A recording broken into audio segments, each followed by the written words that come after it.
Hey everyone, Dr. Cleworth here. Welcome to the Learning Unit 3 Blueprint for HUM 108 Contemporary Humanities. So in this unit, we're stepping into one of the most dynamic and influential decades of the 20th century, the 1920s, sometimes called the Roaring Twenties. This period marked the emergence of the United States not just as an economic powerhouse, but also as a cultural one. So across music, literature, film, architecture, the U.S. really began to define itself and to be noticed as modern, artistic, and really a kind of cultural juggernaut on the face of the planet. So this is really the decade where the United States emerges onto the global stage. So one of the major focal points of this unit is going to be the Harlem Renaissance. So while the 1920s are full of innovation across the board, Harlem really stands out to me as a cultural epicenter where art, identity, resistance all came together in new and powerful ways. So in this unit's Past Forward podcast episode, Kate and I are going to explore the significance of the Harlem Renaissance through the works of figures like Alain Locke, Langston Hughes, W.E. Du Bois, and Zora Neale Hurston. And speaking of Hughes and Hurston, you're going to be reading a couple short selections from both of them and reflecting on their work in your podcast, in your Pack discussion. I'm going to ask you to think a little bit about how art becomes a tool for self-definition and how the Harlem Renaissance helped shape what it meant to be both modern and American in the 1920s. So also in the foundation section, I'm also going to introduce you to the style of Art Deco, which you're going to start to recognize in buildings, design, and even movie title cards from the era.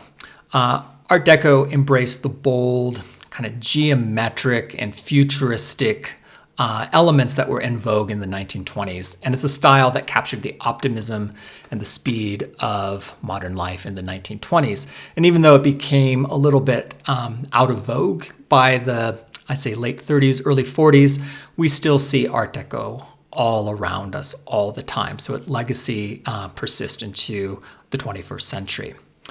So after you get through the foundation section, you then move into the in-depth section of the unit, and we're going to widen the lens there and explore some uniquely American contributions to modernism. You're going to take a look at the rise of the Hollywood studio system and how it quickly became the dominant force in global film production. And you're also going to explore the groundbreaking architectural contributions of Frank Lloyd Wright. Frank Lloyd Wright is a really interesting figure, not only in architectural history, but in American history. And he also has a major impact on the architectural landscape right here in Arizona.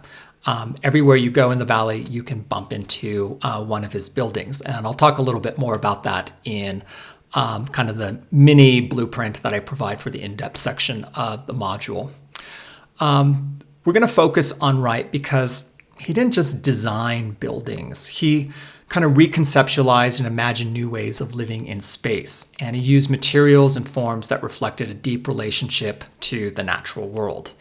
And that, in a sense, that connection to the natural world is what binds him to one of his good friends, the painter Georgia O'Keeffe. She's one of the most iconic figures in American painting, and she's often considered to be the mother of American modernism. I'll have to admit, we're going to focus on Georgia O'Keeffe because she's one of my sort of artistic heroes.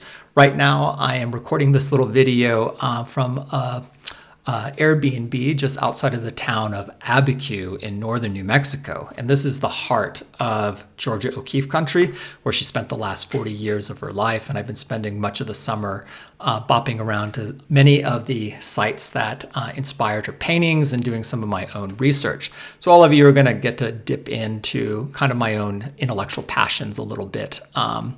So you have that to look forward to, or maybe not. I hope you will, though. I think Georgia O'Keeffe is pretty cool, and I think you'll find something interesting, if not in her painting itself, but the way that she lived her life. And she lived her life in a really contemporary, modern way, even before feminism perhaps gave her the tools to live so uniquely and independently.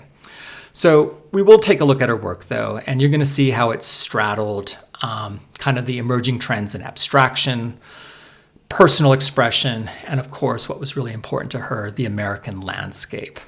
So rounding out the in-depth section, we're going to do a deeper dive into jazz, one of the most distinct and influential art forms ever to come out of the United States. There are some who argue that jazz is the quintessential American art form. So we're going to cover a little bit of its history, introduce you to some key figures like Louis Armstrong, Duke Ellington, Bessie Smith, and time permitting, I'm going to offer you up a few tools to help you listen to some jazz with a more informed ear.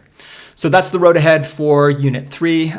This unit brings together some literature, some music, some architecture, and film to show you how American voices, many of which had been kind of previously marginalized or underrepresented, came to the forefront of modern culture. So make sure that you follow the blueprint document in Canvas, which I'm sure you are since you are watching this video.